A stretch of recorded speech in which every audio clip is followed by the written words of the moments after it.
Issues, a podcast where we discuss comics in a book club style format. I am your host, the Luchadore Hotel owner, Jonah Gregory. My name is Kieran. I'm just constantly sampling the merchandise. And we have a special guest today, Ray from Brute Force and Sugoi Corp podcasts. Welcome. Hi, I'm Ray, and I'm so horny I'm going to murder you because I just can't help it.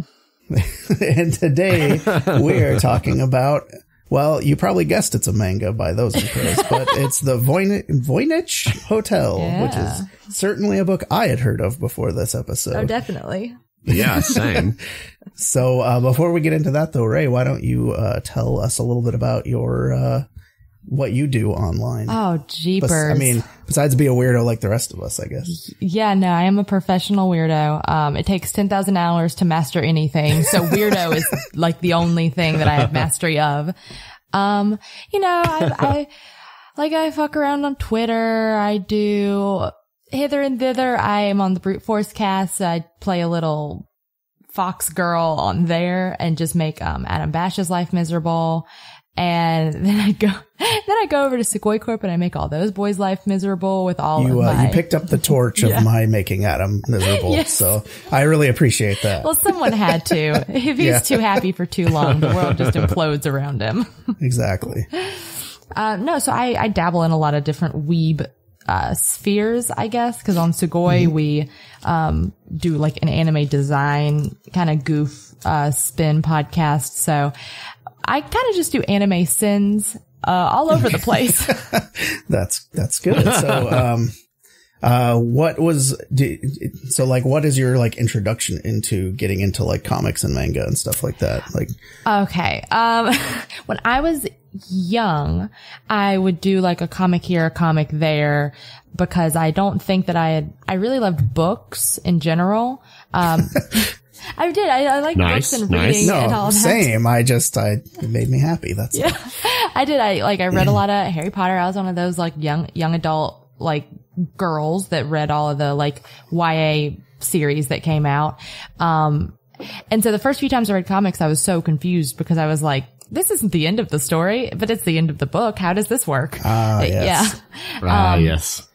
But the first comic that I really got into and I followed was actually the Teen Titans New 52 and then the self-named or the self-titled Dick Grayson comic that came out about that time.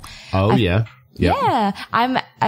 Of all the comic book like heroes, the mainstream ones, I did really, really like Dick Grayson with the Teen Titans and all of Nightwing and like that whole, and then to have him be like in the real world doing like military ops.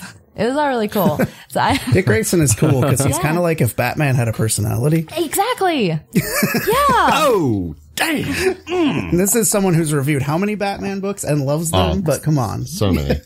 Grayson definitely has more of a personality. Yeah. So. He also canonically has a great ass as well. Yes. He canonically has the best ass in the DC universe, which is great. Yeah. No, best There's ass. a scene, I don't even remember what it's from, but there's that scene where someone recognizes him when he's undercover because his ass. And they're like, I knew it was you. Yeah. That's me with all my friends, honestly. You can't hide from me. You can't hide that ass from me. I know. You and that booty aren't getting away this time. So was there anything that got you into like manga specifically? Because like I know a lot of people, it was like 90s era like Toonami and stuff. I know that's where most people got their weeb start. Oh yeah. My history with, I was definitely anime before manga because I didn't know where to get manga until like a few years ago because I feel like you have to know the ins and outs of like dark webs to know where to find manga unless you get the like filtered down like big volume chunks at Barnes and Noble. You pretty much have to like search the web. So I think the first manga I read was Fairy Tail, but I did not finish it because the Fairy Tail manga is ridiculous. It's so long. Oh, it's at like 50 something volumes at this point. It's no One Piece. It's a lot. It's no One Piece, but it's a lot. So yeah, I liked it. I think anime in general, with the kind of reactions that they do, lend really well to manga, which like obviously because that's the source material. Right. So it was a much fair. easier transition. Like, I think being into like superhero television shows like Young Justice or the original Teen Titans and not the Teen Titans Go ass garbage that is on now. But being into those shows doesn't necessarily translate as well to like comic book reactions because it's a little bit more fluid. But where animes are so weird and wild and janky anyways, right. I feel like the translation to manga happens so easily. I always wonder if that's a side effect of the speed at which they have to release them. Oh. That it's like never, I mean, the like imperfection kind of defines it being unique and good in some ways. Probably. I did always, I mean, they always have like beach episode trash in the middle, but I did always respect that like they didn't, like animes and mangas in general don't have to go by like a set amount of releases. Like they don't, they don't have like seasons that they necessarily have to. So it feels like they can do the story the way they want to more so. Yeah, that's Then fair. like feel like, okay, we have 30 issues to get this thing across instead of like, we're going to get this across however, and it'll take how long it takes. However many we need to do it, this is how many we're going to do. Yeah. I've always really liked that. So, any particular reason before we get into it that you picked the Voynich Hotel? Okay. Yeah, I've been burning to ask this question. Okay. I did choose this. Now, I had only really dabbled in manga that I was already aware of because of the anime. Mm-hmm. So I was like, well, I don't want to do that because that's that pussy shit. I don't want to do that. Let's go hard and let's choose a manga that's just a manga. And so I looked around, of like blogs that reviewed, and I wanted to do comedy because like I know that some mangas can get real dark, and I didn't know that if that's kind of the energy I wanted to bring. So I was like, oh, let me find something comedy, and this one was ranked on one of the like blog sites pretty highly as being really good, and it was a comedy ecchi, and I was like, oh, that's interesting. Let's get that like funny dirty content. Right. And then I went and I read the little blurb that they have on, Manga Rock or wherever. Mm-hmm. In my defense, the blurb makes it sound good. No spoilers for final thoughts. I mean, come on. In my defense, the blurb sounds interesting as hell. Yeah. What did you say? It was like something about a luchadore opens this hotel and witches work there. Yeah, or something. so it was like it's like a retired made it sound luchadore. all innocent. Yeah, it's like a retired luchador opens a hotel, and all of his staff are witches, and the mostly the dead stay here. Like it's a hotel for the dead or something. And so I was like, oh dang, that sounds fun. Hell yeah. Patently false, though. No, so patently false. Yeah. At least part of it. I mean, witches work for him, and he is a luchador. He's a luchador. But the dead aren't really there by choice, mostly. Most of them are just kind of haunting it because they're stuck there. Yeah. Yeah. It is like being stuck on a like bum family vacation. Yeah. Which in and of itself sounds like it could be fun. Just a bunch of dead ghosts, like real tired of this bullshit. Yeah.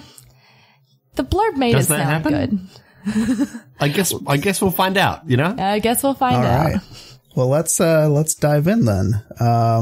Kieran, do you have any fun facts for this book that everyone is familiar with? Yeah, so everyone's favorite classic manga, The Voynich Hotel.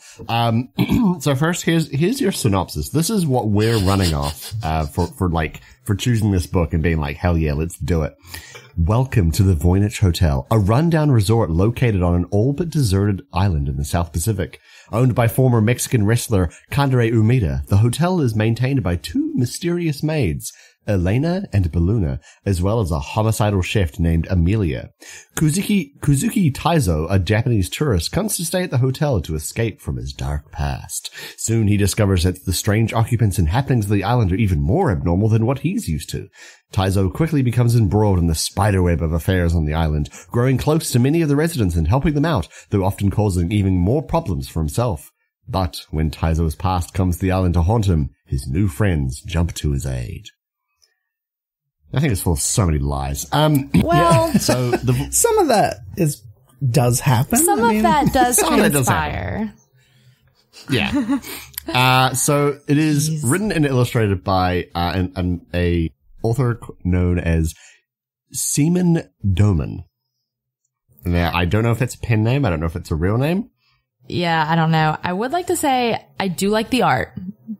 It looks good-ish. Yeah. It's fine. Yeah. It looks like a manga, and it's good. I like sort of the way they draw the characters. I usually like the styling of it. I mean, it looks fine. Yeah, no, I actually did. One of the problems that I was having with this was the art is actually it's like not what you would expect from the type of story. Yes. So it was appealing to a younger demographic, which means I kept having to stop my daughter, who's 8, from picking up this book. And I was like, that is not kid appropriate. Yoink. Yeah. You're right. Yeah. I'll just be hiding these because I had, surprisingly, my library had all 3 volumes. So they were just in the living room where I was reading them. And, yeah. Wow. Yeah, no, this is definitely not be traumatized by this. A fun romp for kids. No. But I do agree with you, Ray, that the art is, you know what? I'm going to go one step further. I'm going to say the art is good. Spicy take. I know. It's like, it does look like a manga. Like it does have that same kind of style, but I feel like it has like a certain, roughness and like exaggerated quality to it that like it makes it look different to every other manga about a couple of maids working in a hotel. There's something about it that's so like pop arty at times where like there's a little girl that wears a rabbit mask almost pretty much the entire series. And there's something, it's so exaggerated and really arty. They like make fun of Hello Kitty at one point. And a lot of the scenes, it's very like simple, minimalist, clear with like big pops, and the characters are almost always like the main focus in it. So it looks pretty good.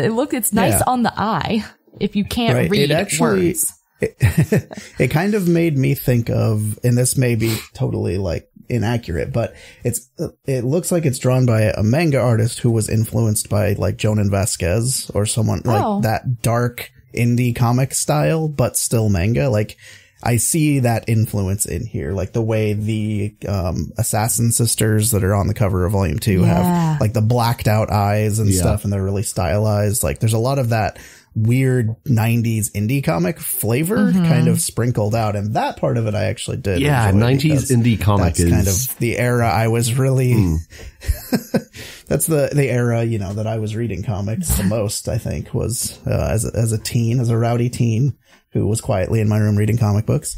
So rowdy. So yeah, you know me, I'm always out of control.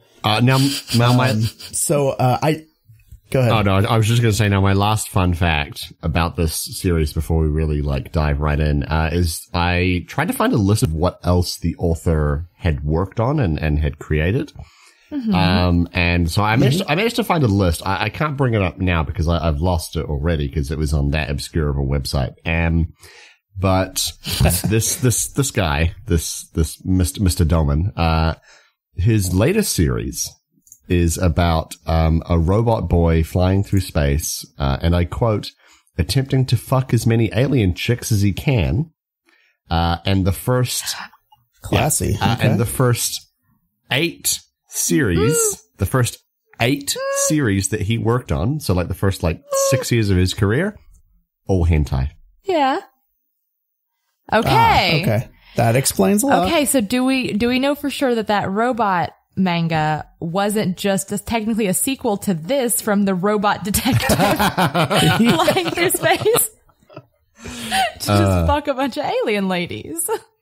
Yeah, no, I haven't read it, but yes, that is what it's about. That's my headcanon now. That is exactly I was going to say. That is exactly what I pictured was that robot, because every robot in this is drawn that same way. Like when it shows an army of them, they're all that guy. Oh yeah. So, yeah. All right. I'm going to read the synopsis. I'm going to do a robot manga, you're done. But they all have to look the same because I can only draw one robot. I'm really sorry. Well, That's like if I made a manga. It's like, I learned how to draw this one stick lady. So all the characters, so we're going to do Black Mirror, all the characters will look like this one stick lady. No, Black Orphan. That's the one where they're all played by the same actress, right? It's a BBC show. Orphan Black. Okay. Like one actress plays like 8 different characters. Yeah. So Wow. I would make an Orphan Black style manga and draw one thing a bunch of different times. Now, to be fair, I don't really draw, but I was able to sketch 3 distinct robots for when I did a comic, hand them to my brother who's really good at art and say, hey, make these look good. And he did. Jeez. All right. So any other fun facts before we get into it? No, I just thought that the whole like hentai thing was a big explanatory thing. Interesting.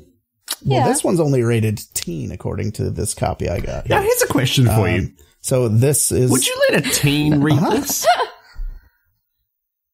No. I would let someone that I hated read this. But I don't know that age has much to do with it. Fair. Okay. So, Let's go. okay. Here's the blurb from the back of the book for part 1. So it says, you can check in anytime you like, but you can never leave. Patently false. Yeah. That you're thinking of the Hotel Yes. California. Oh. Darn. So here's the description of the events in volume 1. After a series of tragic events, Taizu decides to make a break with his past and go on vacation to the tiny island nation of Blufusku, which I've never had to say it out loud. I've only been reading it in my head. So little does he know that his hotel is a hotspot for contract killers, drug dealers, ghosts, and a coven of immortal witches. So much for rest and relaxation. Yeah. Okay, so that's the description. And I guess that one is a little more accurate because there actually are a significant number of contract killers. Yes. But there's only 3 drug dealers. And they're all in the same room. Well, I guess there's that one guy later, but so the story opens with our hero? No. No. Some dude. Yeah. Taizo, Some jackass. who is we find out as the story progresses a Yakuza or former Yakuza who is basically escaping to this island to lay low for a while. And he checks into this weird ass hotel and meets the various other characters, which are basically just the 2 maids. Elena is the main character, basically, of the whole story arc. She's the one that's not an undead, like Frankenstein creature. So, Yeah. so she's kind of, I would say she's the main character. And then, Balloon. I would say, I'd say she has to be the main character. Yeah. And then Balluna is the other maid who is, I mean, I don't care about spoiling anything. So she's like one of the witches that's heart is in, basically like a flesh golem. Like it's like this super tall blonde lady body. She is a character that I think at no point I ever screamed out loud at her to stop whatever she was doing. There are very few fair. characters in which that happened. Yeah. That's she was true. one of the special few.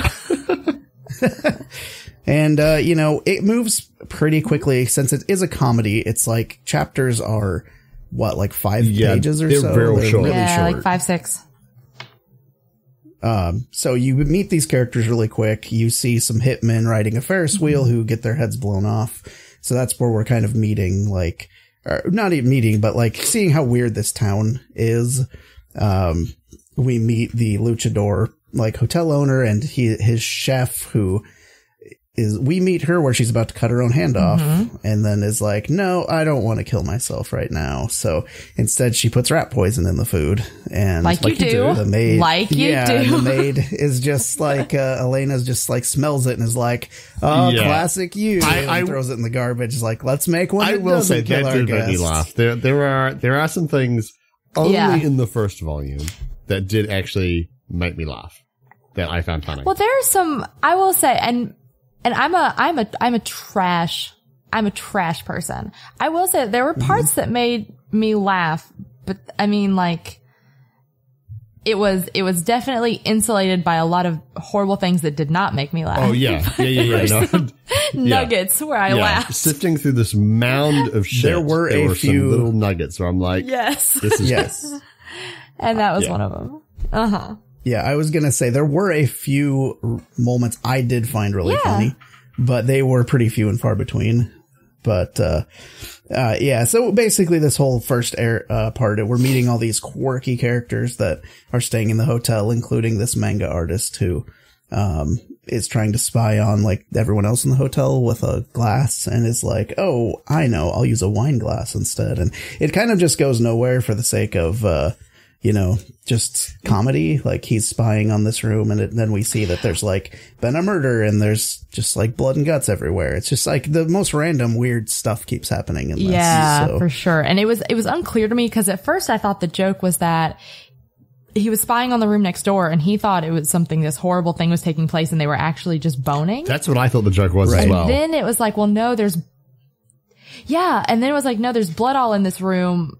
So it was like, oh, well, so it wasn't a joke. I guess I thought it was a joke, so I made it a joke in my head. Yeah. And actually, I wish this was funnier than it was. Yeah. Darn, if only this thing had been funny. Yeah. There's also a team of, like kid detectives in the town that, they become friends with, Baluna, who's the really tall one that's like the golem type person who's actually super nice and tries to be helpful and stuff. So it's like you could see this going weird, and she surprisingly, like you said, I think stays mostly unproblematic if I'm remembering correctly. I believe so. Like she flashes her panties in that intro scene just to be like, oh, you have a scar? I have scars too. And it's like showing that she's like stitched together. And that's kind of the extent I remember of them doing anything creepy with that. Yeah, she encouraged her sister's relationship, but other than that, or like, I mean, sister. Yeah. Whatever. Right. She encouraged like Elena's relationship a little bit, but then other than that, I think she was pretty squeaky clean the rest of the time. Other than that, I get the sense that she just like tolerates everything that's happening. Which honestly, that's a mood, because that was me reading this whole thing. Just tolerating it. We also discover that weed is the worst drug. This was ever. I thought that was funny. I thought the weed stuff was so funny. I thought the weed stuff was funny. So it makes you like ultra horny constantly, and there's like massive side effects when you stop. Like you go through like withdrawals. I love those drug dealers. I hate everyone else. I love those three drug dealers. Yeah, the drug dealers are actually fantastic. Like when they're sitting around and like just absolutely toking up, and one of them is just like, well, I've just had all this weed and now I'm so horny I have to go and masturbate in the bathroom. Do not interrupt me even if I'm screaming. Don't you dare. It was so funny. Like it was just so stupid. It was so funny. And like it was one of the few moments where like something horny was happening and I didn't think, oh, this is really problematic and gross. I was like, you didn't think I'm going to jail. Yeah, pretty much. I was just like, oh, she's just masturbating because she had a bunch of weed. That's fine. And it was just funny because it was. Well, and then if you remember, like the next page over, the next panel over or something, she's masturbating really hard and then she falls on the floor in the fetal position. She like keels over and dies because she masturbated so well. It goes some strange places. And then, and the other girl who's like, one of the other drug dealers who's telling her to stop smoking all the weed, then has to take a shit and is like banging on the door, be like, you need to hurry up and finish because I now have to use the bathroom as well. And then she goes out and shits in a bush.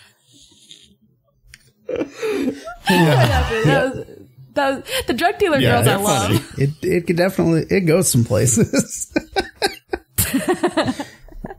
Do you want to attempt to move us along in this story, Kieran? Man. Or do you remember what happened? I mean, like real vaguely. Like it's okay. So we spoiler alert, listeners. We didn't find any recaps of this thing online, and it's not long, but it's very winding and very disjointed. So I wasn't really willing to like sit down and try and like recap everything that happened. So The next part is the one, I think, actual pretty big plot point, if there's gonna be one, because we kind of this is where we see the past of the witches, and like there's these Spanish invaders that they're fighting, and we see that it's clearly Elena and her sisters, because it's like she's the only character drawn that way. It may be important to note. It was pretty obvious, not a big reveal there. But it may be important to note, just for the sake of like these listeners, this story it's sort of pieced together kind of like a New Year's Eve or like Valentine's Day, one of those movies where it's like everyone runs into each other and knows each other, but it like starts little bits of different subplots all over the place. And then I guess the idea is that they'll get tied together. That's a great way to put it. Whatever. So it jumps around a lot. So when you're listening to this in your earbuds and you're thinking, damn, why are these three chuckle fucks keep jumping and back and forth? They talked about kids and they're talking about horny drug dealers and others. It's because that's exactly how it happened. Exactly. So if you're getting like auditory whiplash, we also got that. Yeah. We're here with you in this feeling. Yeah, that's a good way to put it. It's like those movies that they keep making, but everyone is like, these are bad. Why do they keep making these? Exactly. So that was like the one kind of like, oh, okay, so that's the point at which I had a little bit of hope and was like, oh, they're going somewhere with this. They weren't. Yeah. Nope. Yeah, no, I was very not anywhere I want to go by the whole, like, the history of the island, and like, you know, there were these three witches, and it was like the three mothers is what everyone on the island calls them. And they kind of set up this thing where it's like the three mothers were the three witches who kind of oversaw the island, and then, you know, they were all defeated in battle from the Spanish conquistadors or whatever it was. And I was like, oh, well, obviously, like, you know, the witches are already here, or they're going to come back or something like that. It never pays off. It doesn't pay off really, like, at all. Yeah. It's basically just their excuse for a lot of the weirdness with those characters. Like, oh, it's because they're witches. So, you know, they, like, when we find out one of their, like, reanimated corpses is still, like, kind of alive, living in the basement and stuff. It's like, it's just to set up, like, an excuse, I think, to have these weird ass characters around. Yeah. And it's also that, like, classic anime manga excuse where it's like, she looks like a little girl, but she's actually thousands of years old, so it's not problematic. Yeah, I was gonna get to that.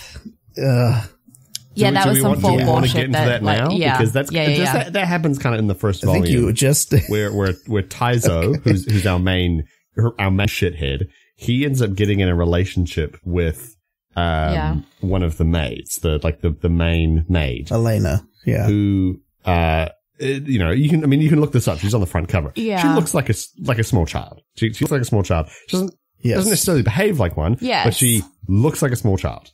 And the whole witches thing is there just so they can say, she's over 1,000 years old. That way it's okay. Okay. So the thing about this is I want you guys to know this, that it made very, very clear in the manga to us pretty early on that she was thousands of years old.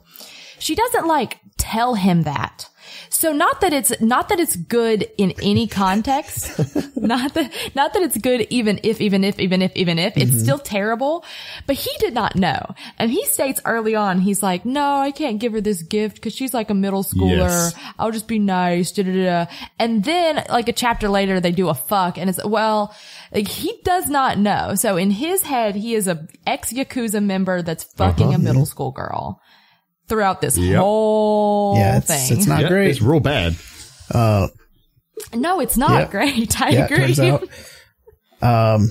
It's bad. Wow, the spiciest of takes. The one goof I did like out of that whole like situation was when she invites him back to the room, and it is just like the most disgusting room you've ever seen because they're maids, and he's just like, good Lord, do you never clean your own room? And they're like, oh, we're just, we're busy. It's like, just remind me of the "you live like this" meme. Yeah, there's like mountains of trash in their room. And I think at one point one of them said something like, oh, you can sit down if you can find your way through the rubbish and all the mice. Yeah. Well, and like you mentioned before, they have like an animated corpse that's in the basement that you find out about a little bit later. And at one point towards the end, she was just like, I've been eating rats every day. And she's like, oh, I noticed less rats running through the hotel. Thanks. Yep. And These are nasty and girls. it gets real weird. Like, the luchador guy is, he's being fed steaks from the chef that she's like drooling all over and stuff. And he's like, these are really good. And you're just like, God, why? Yeah, the chef gets real horny. Why is this happening to me? So the chef wants to die, gets real but horny. she doesn't. She says over and over again. She says over and over again that she's a virgin and she doesn't want to die a virgin. And so she's constantly trying to get the luchador owner to fuck her. So she drools on the steaks so that he'll fall in love with her. It's very, very strange logic. Yeah, there are two different characters that constantly reiterate that they do not want to die a virgin. Yeah, it's a whole mess. And then we're introduced to the robot detective and his partner, who's like a human policewoman. And the robot detective, I think, does have some funny goofs, although he does whip out his robo-dick like almost immediately, which I was not a fan of. Yes. And she like clobbers him in the face and punches him so hard that even his metal face gets turned inside out. Like, their dynamic I didn't mind.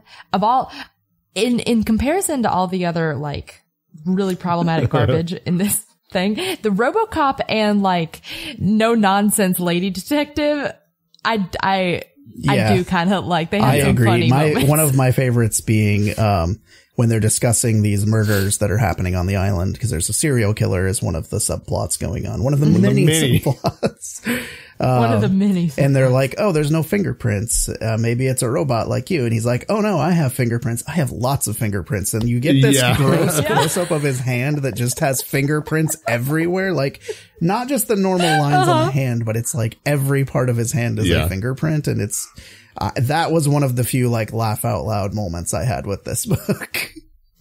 Well, and then even that, like he keeps saying over and over again that he's not a robot, and everyone keeps trying to like catch him up in that.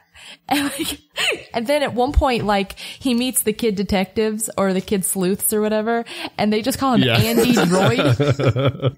That's pretty good. Yeah. Yeah, he's very like adamant that he's an android, not a robot. But then he's like, no, I follow the two laws of robotics. The like, two laws of robotics. 3 of those, and then he just like brushes it off. And he has like in his hands, he's like, I can dispense different things from my hands, but it's just like 4 of his fingers just dispense via, and that's it. Yeah, 4 fingers dispense lotion, 1 dispenses heavy cream. And I forgot what the other one does, but it's in the kid detective agencies, one of them's just like this fat kid, and he's like, "Oh, can I have some of the heavy cream?" And like puts his finger in the kid's mouth and just like feeds him Nivea. Yeah, he just shoves lotion in this kid's mouth. Yep. And I want you guys to know that Kieran's not being a mean man. That kid is only given the name Fatty and Fatso, so it's. Yeah, like when we refer to the fat one, we're not being really mean, horrible. They didn't give him another name. Like, they didn't give him a name. All the kids just have nicknames. So it's like leader, fatty, professor, and vixen, which again, highly problematic since she is clearly a small girl. It was sexy in the translation I read. Mine was half sexy and half vixen. Half the time they called her sexy, and the other half they called her vixen. Yeah.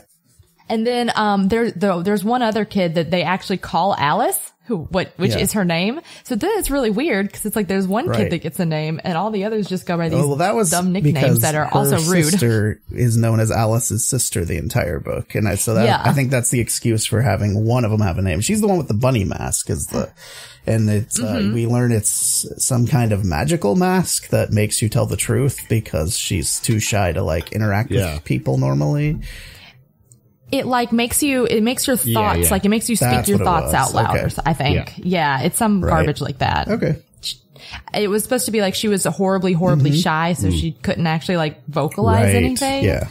So it's this mask that just vocalizes her thoughts for her or something. Weird. And then by the end of this volume, the 2 main characters are officially like dating. Yeah. And like you said, had it gone into it knowing like him going, oh, okay, I know that this character is like age appropriate, it would be less problematic, but I don't know if that's ever addressed. Although I do have to say, this is terrible, but there's a part where she's dressed up for her date and she's wearing a shirt that says open for business with an arrow pointing down. Now that's a good shirt. Okay. So she goes to her sister and she's like, oh my gosh, she asked me on a date. And she was like, there's a ritual where like they clearly don't understand human custom. She's like, okay, there's a ritual after every date you do fuck. And they don't say it like that, but I don't remember how they say it, but they're like, after every date, you have to do a sex. And so she ends up, it like cuts to her like leaving for her date and meeting him. And she's wearing this like tennis skirt and then a t-shirt that just says open for business with an arrow. And he immediately says, okay, you have to, he doesn't to go even say change. anything. Like, I'm not it's leaving. just a picture of him looking a combination of mad and horrified. So yeah. Oh, and then she goes back to her room and she's all sad. She's like, he said I had to change. So that, I thought that was a pretty good goof, even though the characters within the goof may not. It would have been very funny. Had she been an adult, it would have been fun. And so it was only a mild chuckle. Yes. It would have been very funny. Yep. It had to cut it back. But yeah, it's hard to break down the plot of this weird ass comedy book because it's mostly just gags. It is. Like, and a bit of intertwining character there's stuff. so much stuff that gets introduced and then dropped and then reintroduced and then developed somehow. And like the rabbit mask that we were talking about, it was from demons who are also in this book for some reason. Oh yeah. Yep. They definitely are. And the drug dealers are being chased by a gay hitman whose one character trait is that he's gay. Which. Yeah. And he he calls himself like the homo or a homo. And then other people call him a homo. And I'm like, well, it's bad. It's definitely bad. It's definitely bad. But it's just the writing is just so terrible. It's true. So like, bad.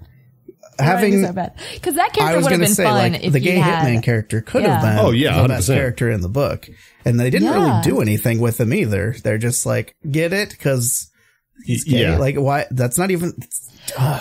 It's frustrating. Yeah, it was more like the word homo is funny, and they set up for.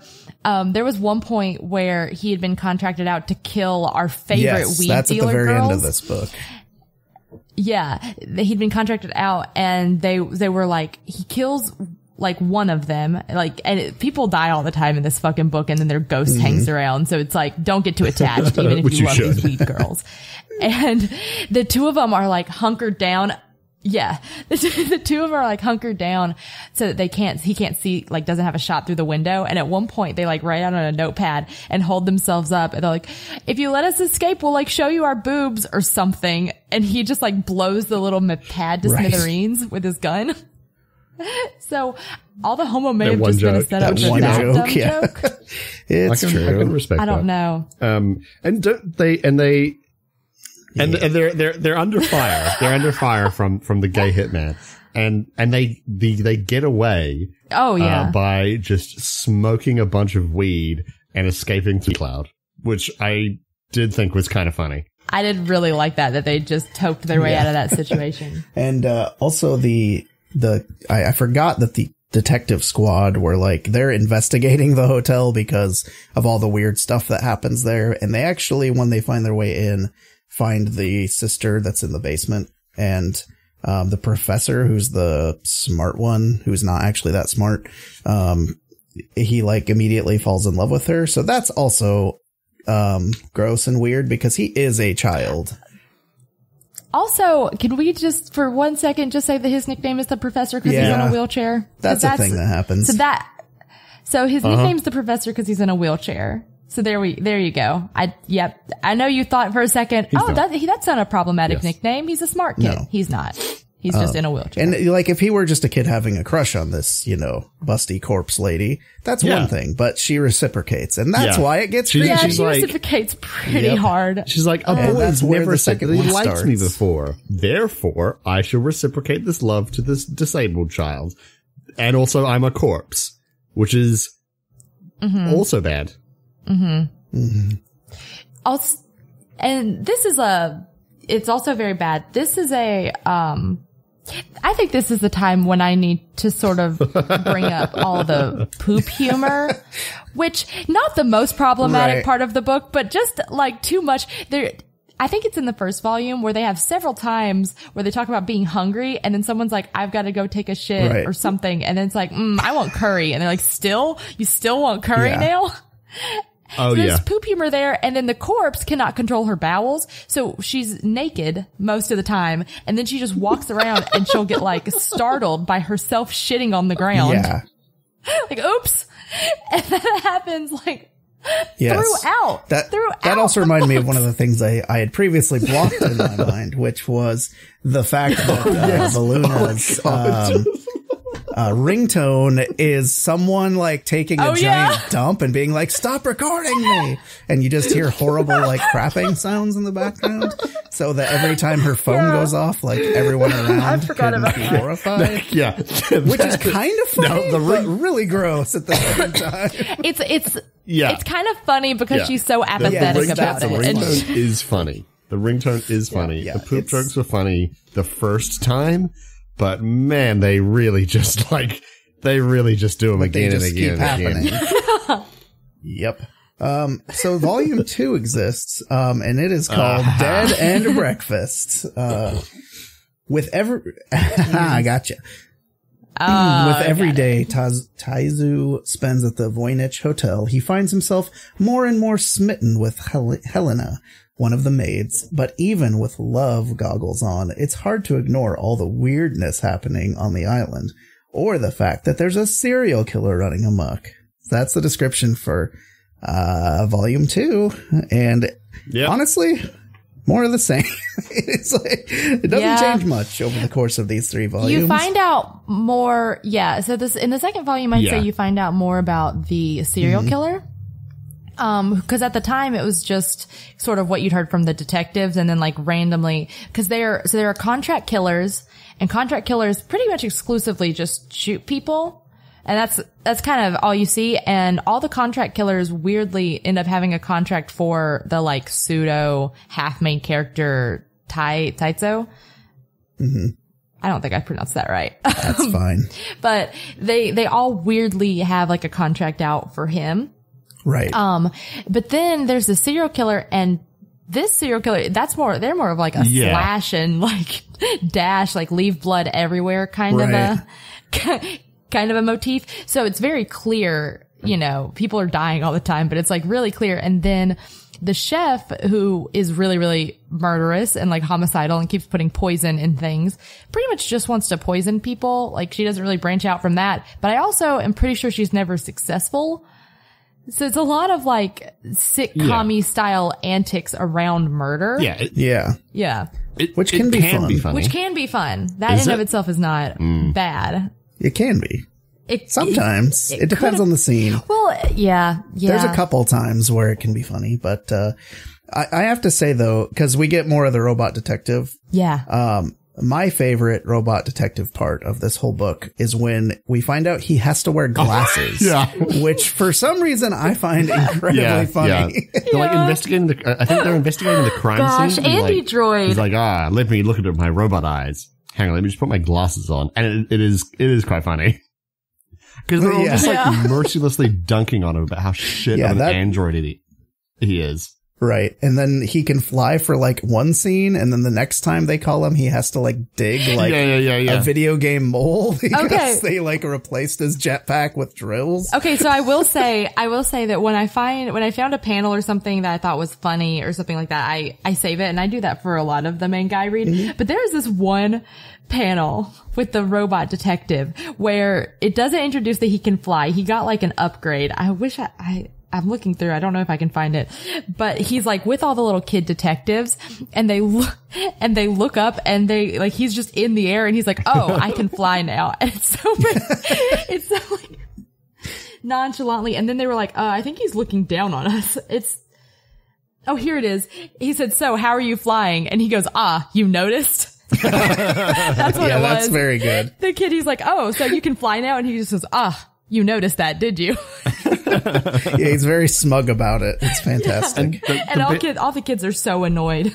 The best part is that when he shows up later and he's drilling through the ground, and they're like, but you could fly. And he's like, no, it's not about flying now. It's about drilling. That's what's new. Yeah. Yeah. That's the hot new fad. way to travel. Yeah. Yeah. Oh man. Yeah. And this is where, this second volume is where, the demons show up that gave the mask to the little girl Alice. And it's where a lot of the stories start interweaving. So even though there's like, it's hard to even like parse like what's worth talking about in this storyline. It does give you like some fun character moments where they're just like the two little kids are hanging out, and it's Alice and one of the hitmen, that's the younger sister, and they're just like chilling in the hotel, just like, oh, hey, I'm a detective. Oh, that's cool. I'm a hitman. And they're just kind of like totally nonchalant about it, which I thought was kind of fun. Yeah, I will say they like, they meet in like this diner donut shop during a festival. Like the demons just came into town for the festival too. Right. And they start seeing like witches go by who can tell that they have horns and stuff. And the like older demon or whatever is like, oh, so you probably need to be pretty polite to her. And then, you know, the next one comes by. It's like, oh yeah, you probably need to like watch your manners with her. And the younger demon was like, fuck this. I don't do manners very well. I have to leave.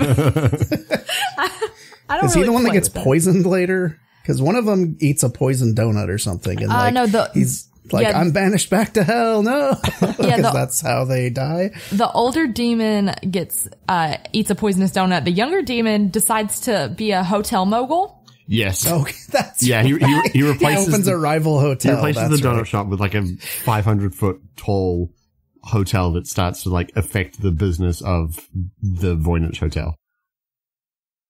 Mm-hmm. Yeah, and I know, listeners, what you're thinking. You're like, oh, he said replace the donut shop. That can't be right. That's the wrong square footage. No, that's what happened. Nope. Yep, that's what happens. He bought the donut shop and put a hotel there. Yes. Yes, and the kids even show up and are like, didn't this used to be a donut shop? Yeah. Like when we came here last? Also, the kids are only the only ones that are ever aware of anything going on in this town. It's only the kids. They seem to be like, a lot of times the audience surrogates for like how weird stuff is in the town. Mm-hmm. Although they're pretty weird in their own right. So one of the things that actually is like a plot thing in this one is that the two sisters that are the hitmen, they were sent to kill Taizu Kazuki, the main dude, the Yakuza guy.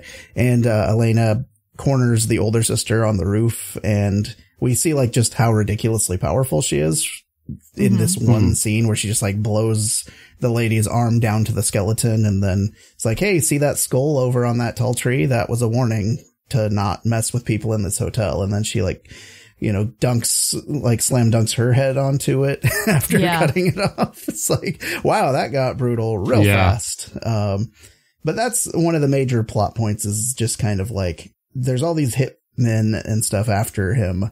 And now that he's in the hotel, they pretty much can't get to him. So it's like they try a few times, but it never goes well for them. Yeah. And like, there's all of the romance in this book is just it's first of all, most of it's problematic. And second of all, most of it's just dumb and didn't need to happen and is weird. Like, she had a crush on the gay hitman, apparently. And that's why they don't like each other now, is because she liked him back in the day. But like, oh no, he's gay. How dare he? Like, how come every guy I meet is either gay or a hitman? God damn. Classic problem. That classic story. So it's just, you know, are you talking about how the fact that the main character, Elena, is dressed in like a Lolita dress at one point and is saying that she's a lolly? Yeah. You're saying that might be kind of problematic in this story? Hot take. I think it is. Oh, actually, whoa. And you know what? I think it may I'm be. going to get spicy for a second here and say, yeah, I agree. It was bad. It was really bad. Oh. Yeah. Yeah, no, it was most of this is very terrible. You know what else was really terrible? It was there was a scene where I think it was, Alice, the young girl, is talking to the gay hitman, and he's like, yeah, I'm gay. Well, obviously he doesn't say he's gay. He says I'm a homo because he doesn't have any other way of expressing that. And he says, but I did meet this girl. It's your sister. And you know what? She's kind of turned me straight, and I'm going to propose to her. And I was just like, you did not need to do that. I hated that so much. You did not need to do that in the slightest. How dare you? They couldn't even keep their one gay character gay. Yeah. They were just like, he's gay, but he likes this lady. It's the worst. He has no personality other than being gay. So I will but say, we're going to take that away from him. No. So I will say that it's made very clear to the reader that like Alice's older sister that doesn't have a name other than Alice's older sister is revealed to the reader very clearly that she is the serial killer named Snark the whole time. Yeah. And she got this like demon claw thing from the demon deal with a lady demon. It's a +2, which that was also funny. I also laughed at that.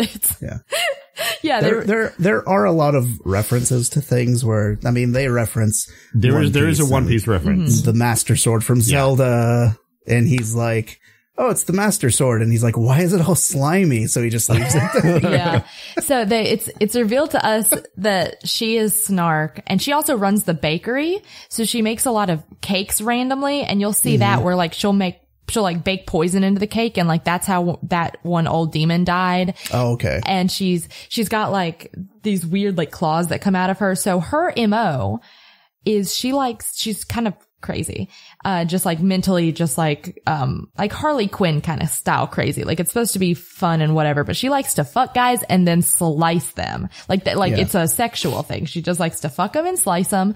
And she bought a property, like the bakery home property that she has a gallows by it. And she just like buries all the remains or whatever. She just puts them all down there. Mm-hmm. So that like, that's her MO. So that like she has been doing that all around town. So that's made very clear to us. And then the characters are still, so you see her like, oh yeah, I want to go. Oh, I should go check out this guy Taizo. That's right. I haven't really gotten to have fun with him. And so she's like constantly, speed dating and murdering a bunch of random dudes on the island. Yeah. And that keeps coming back because she's more prevalent in volume 3. Mm-hmm. One final like part that I laughed a lot at was after all the drama of all the random crap that happens and the teen, whatever they're called, the detectives are safe or whatever. There's a scene where Alice is looking into the sky and it says, "Thank you, Berna," which is the name. That's why I was a little confused because Baluna and Berna are like, I guess, two different translations of that same character. And that's the tall maid. Well, and I think it's like a nicknamey thing because they originally call Elena Helena. Mm-hmm. And so it's like Helena, Elena, and they switch back and forth. And then there's Baluna, and then she'll call him Berna sometimes. So I think it's more of like a shortening of the name. That I was very confused by that. So thank you for clarifying. I think that's what it is. So she's looking and saying thank you, and then the like visage of Berna is in the clouds saying it wasn't me because she actually didn't do anything. Yeah. And that was good.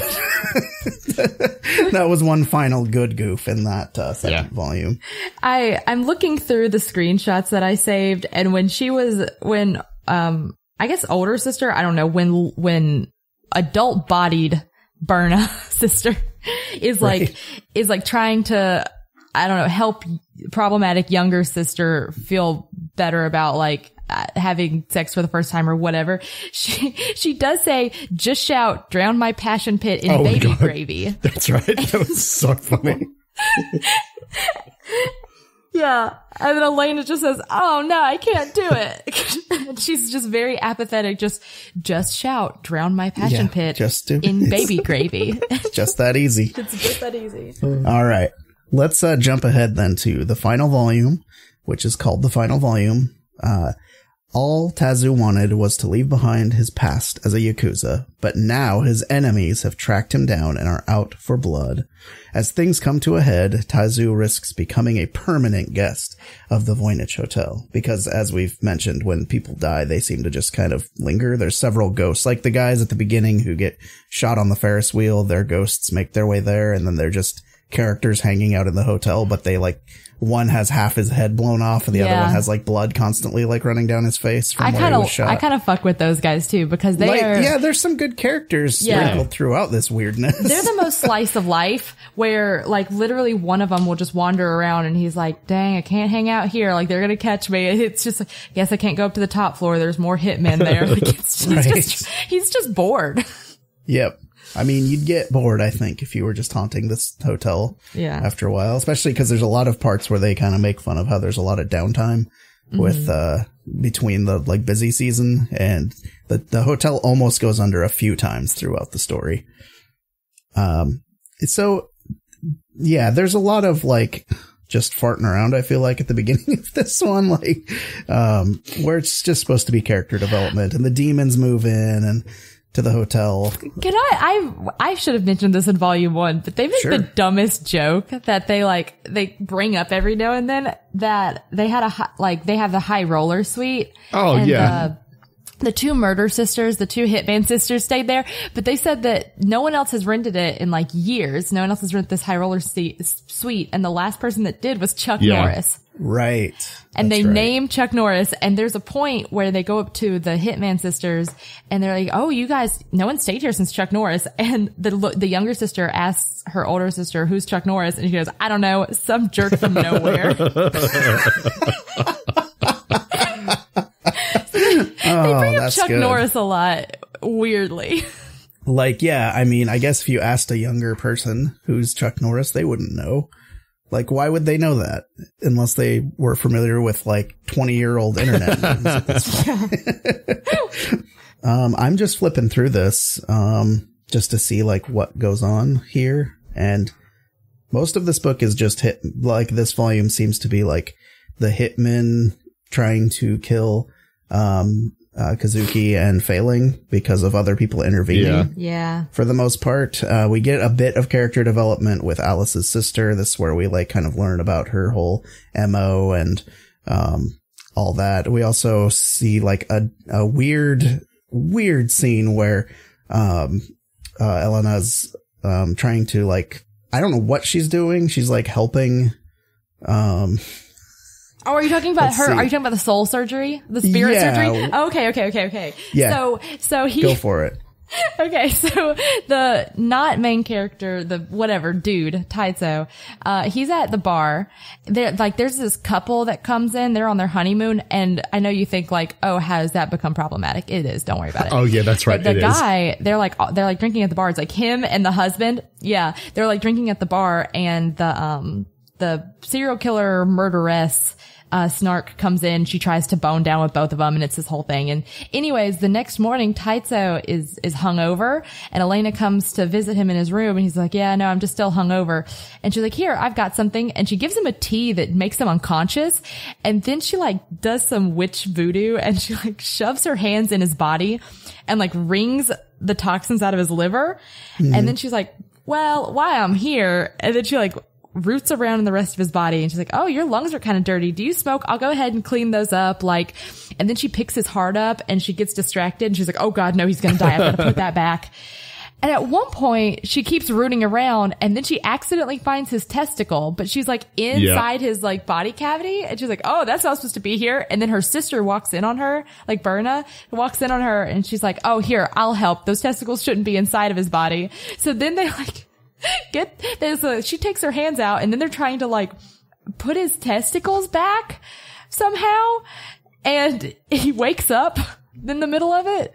It's the weirdest thing. Very strange. Yep. It's a whole fucking mess.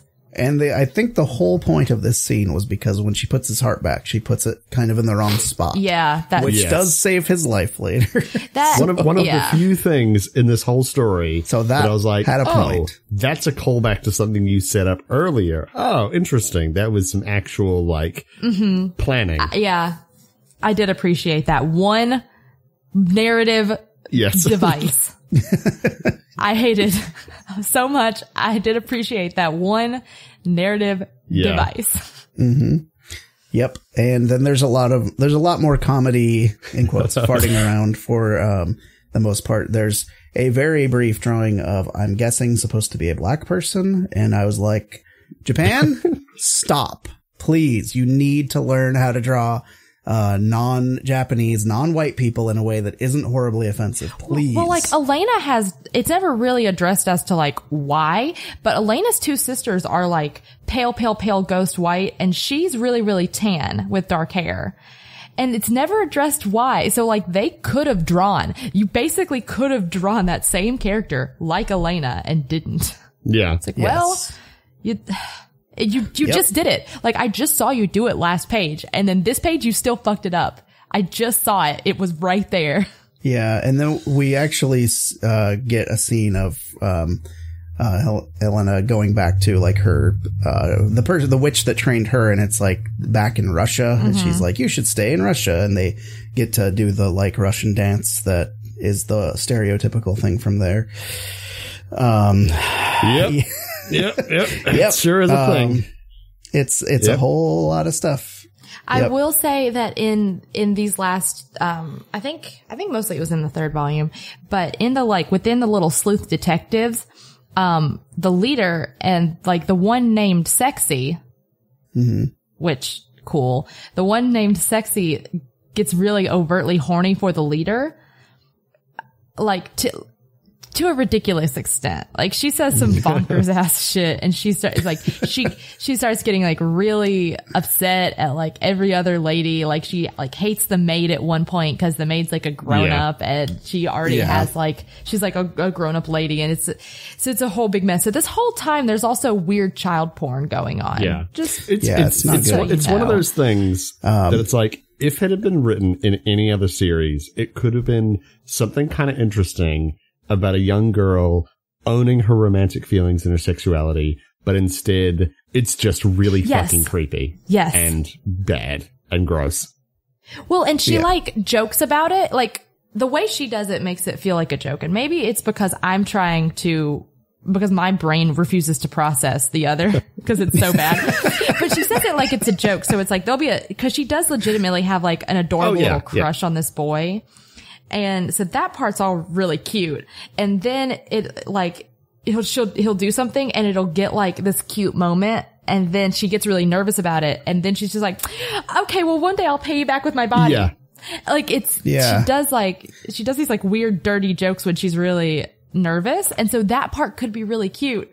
But in the midst of everything else, it's like, there's one point where she literally straddles his lap because he was like, here, come sit closer to me. I can't hear you. And that's, I guess, what she thought he meant. Yep. And then she's too stubborn and like proud to move. Yep. It's a thing. That's definitely the problem. Well, one of the many problems. I was about to say, that's generous. The one problem? The one issue that this has. No. So plot-wise, when everything comes to a head with the actual bits of plot that they were trying to set up throughout this weird ass book. The Yakuza catches up to Taizu, and they basically torture him trying to find the money he stole. But then Elena shows up and basically is like, hey, close your eyes and count, and then don't open your eyes until it's done. And she tells him to like count to 10, and she only gets to 4. And when he opens his 4. And then when he opens his eyes, she is like just completely stripped the Yakuza guys down to the bone, and there's just like blood and guts everywhere, and like pieces of skin stuck to the wall. Like, you see like their back tattoos like plastered against the wall and stuff. We didn't really bring it up, but his like brother, I think, was also Yakuza, and they were planning on getting out together. And you see him like, you see his image earlier, but you're not really sure like who that is and how he's related to Taizo. And then during like this scene or this chapter or whatever, it's made really clear that they were like gonna escape together, and then only Taizo made it out. Like, his brother never met up with him, and then he just asked them like, what happened to my brother? And they said his tattoo looked too good, so they like framed it. So they'd like skinned his back and framed it. Right. And they said his tattoo didn't look as good, so they were gonna use Taizo's tattoo as like a floor mat or something. A doormat, maybe. Yeah. A mat. And the serial killer story wraps up just by like, she had made deals with the devil, or not the devil, just a devil. She's not that high profile to make deals with the devil. Yeah. And basically is told like, hey, you know, she had these 3 wishes and that's how she got her crazy, like, arms that are +2 to slice people with. I don't remember what the other wish was. One of them was to have the giant boobs. So that's also a thing that happens.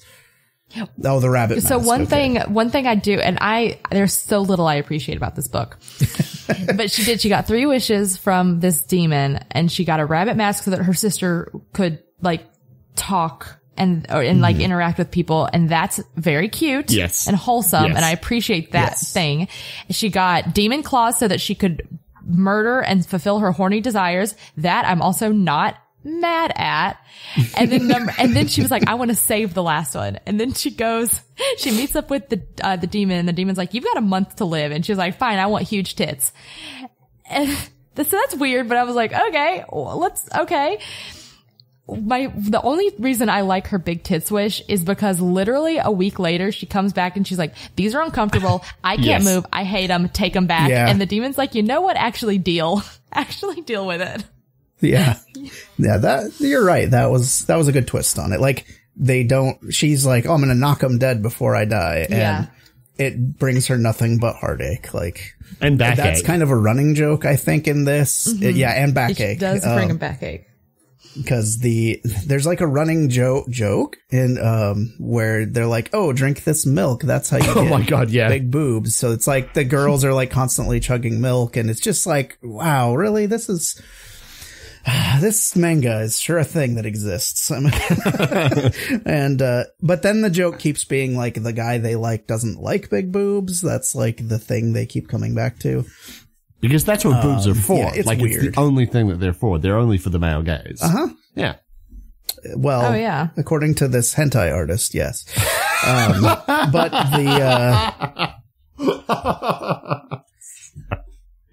so our quote unquote heroes live happily ever after, I suppose, and go on, like, they leave for a date or something, and it starts raining frogs, and Elena's finally like, oh, hey, by the way, I'm a witch. And his response is, yeah, I know. And she's like, wait, what? Like, you figured it out? My secret that no one would ever know. Yeah. Which I did appreciate. That was a good way to leave it, where she's just completely like surprised that he figured it out with all the weird crap coming on, or the fact that she sewed his fingers back on after they were like severed, and his by ears these. and okay. I will say that when he was getting tortured, like, they were trying to kill him. Yeah. So they were like cutting his fingers off. I did appreciate that they said, don't cut his thumbs off. How else are the handcuffs going to stay on? That was funny. Right. And I also appreciated that he was like, look, we're going to kill you nice and good. I've got this special dagger that I used to kill people. And there's this dagger, and there's a line with heart marked on it. So you have to shove in this far to hit their heart. Yes, like, and it's all curved because he's like, oh, people don't realize there's all these like bones and stuff in the way. Yeah. So he's got this special dagger that goes around all that. I did like that he had a mark that was labeled heart. Like, this is how much you have to shove in. I appreciated that. So, that takes us to the end of this, series. Yeah. And, we will jump right into some final thoughts on this book. Kieran, do you want to kick us off? Yeah. Hey, you know what? Why not? Okay. I'm gonna be totally straight up here. So when I first started reading volume 1 of the Voynich Hotel, I was like, wow, I actually messaged these two guys, and I said, this book is fucking wild, because from the beginning, like, it is really weird. And it's really like a bunch of stuff just comes out of left field. There's like all the weed stuff and the masturbation and like the witches, and there's like a luchadore owner of the hotel. And I was like, oh, this is kind of funny.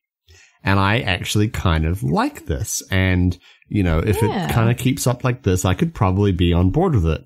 The plot's a little thin, but, you know, it's fairly entertaining. Unfortunately, as the story progresses, the story, quote unquote, just gets worse and worse and worse, and it becomes more and more problematic and offensive as it goes along. You know, like, if it was horribly offensive, like if it just continued with that, but the story was really compelling and really interesting, like, I might be able to forgive things in it. But not only is the Voynich Hotel horrifically problematic and offensive, it's also really boring. And nothing happens. Like, there's all these subplots and all these plots and all this shit that gets set up. And none of it matters. None of it pays off in the slightest. And the whole narrative is so unbelievably disjointed and hodgepodge. It's just all over the place. I cannot believe how disconnected the entire story was. I was just reading it at one point, just purely out of complete reflex, because I just had no idea what the fuck was going on. So from me, absolutely do not. Maybe read the first volume if you're like, oh, this is like free or it's at my library or whatever, because there are some good jokes in the first volume. Drop it after that. Just don't even bother. I might be on a list from checking this out from my library now. I'm a little worried about that. Oh, there's so, like, all the stuff that we didn't even mention, we didn't even really get into it. The couple that checks into the hotel on their honeymoon, it's a teacher and a student from a high school. And they are all like, oh, that's so cute. Like, everyone loves the fact that and the wife still calls him teacher. Like, he has no name. Yeah. She calls him teacher. Yeah. She's like, oh, it just stuck after we got together. It's like, no, stop. Yeah. Jonah, what did you think? I kind of forgot about that whole thing. Oh, man. It's not good. It's got a lot of problems. I could see how this could have been good. Yes. Like, because there were some really funny moments. Like, if it had dropped, like, the biggest problem with the stuff that's problematic in it is it's not making fun of those tropes. It's just using those tropes. Yeah. Whereas I could have seen a book where it introduces those, but then puts a spin on them and is saying, like, oh, aren't these tropes bad? Like, you could do that effectively with better writing.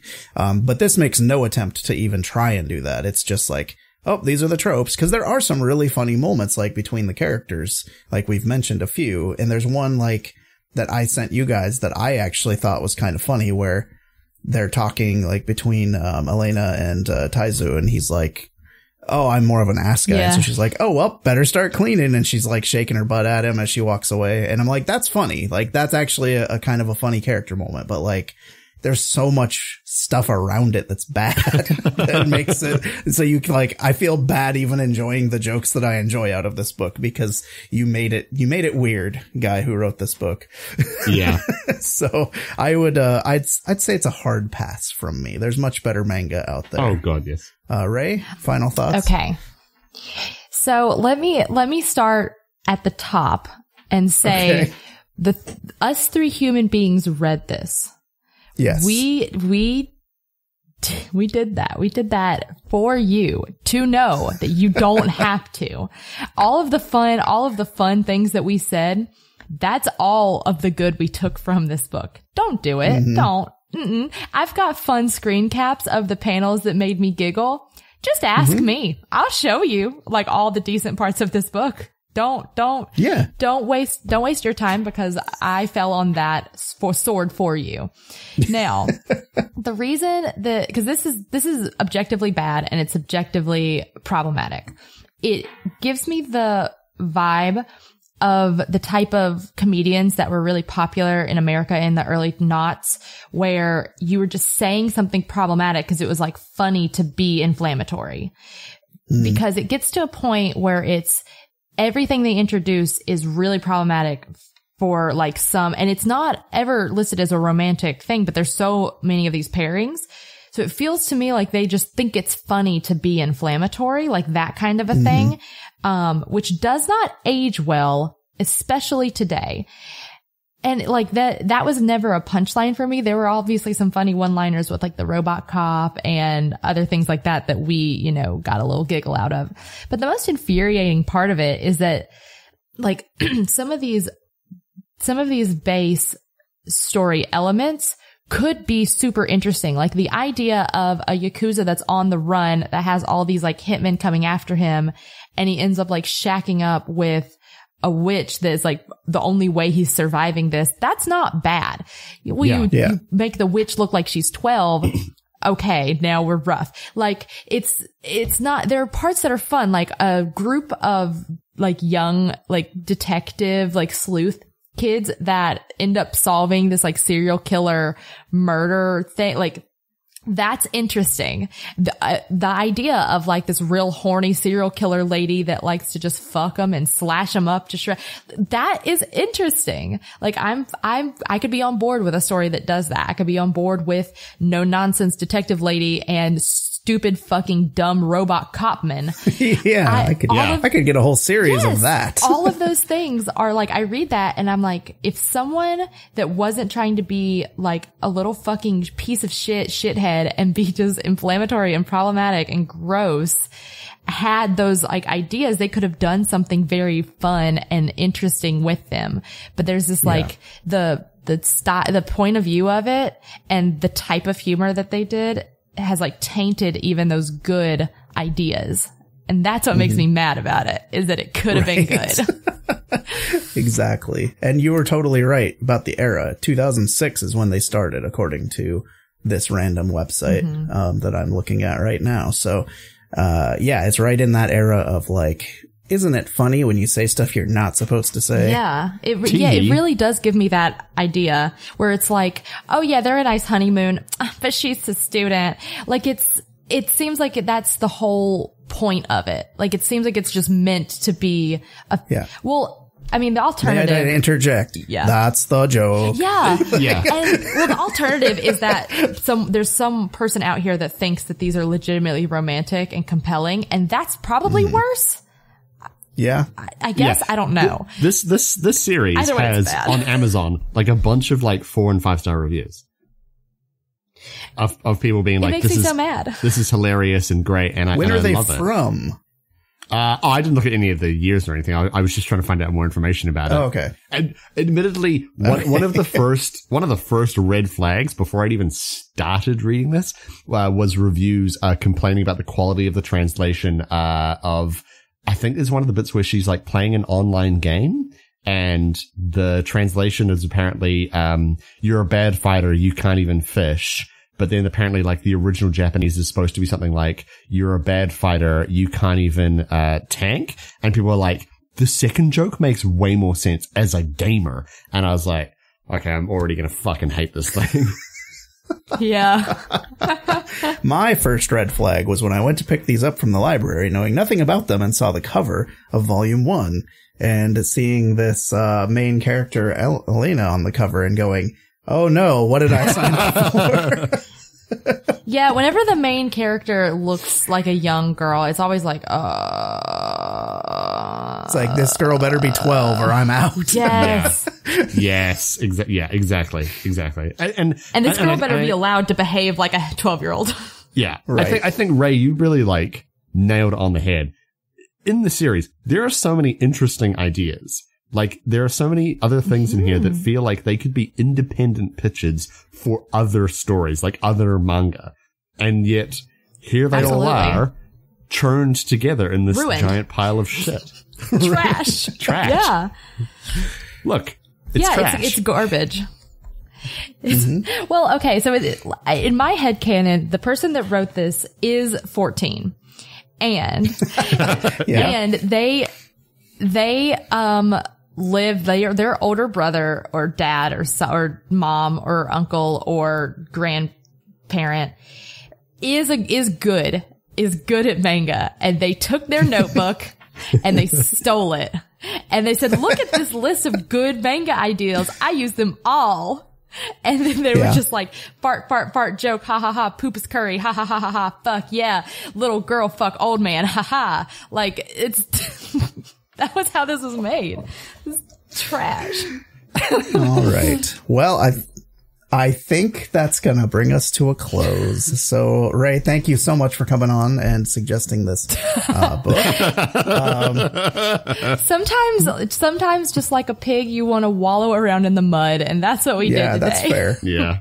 I mean, You said you wanted to do something that had some comedy, and we did get a couple of laughs. There were some laughs. It is sometimes fun to talk about stuff that you don't like because you can roast it. So that's I did have a lot of fun talking mad shit about this with you two boys. Yes, well, thank you. I as well.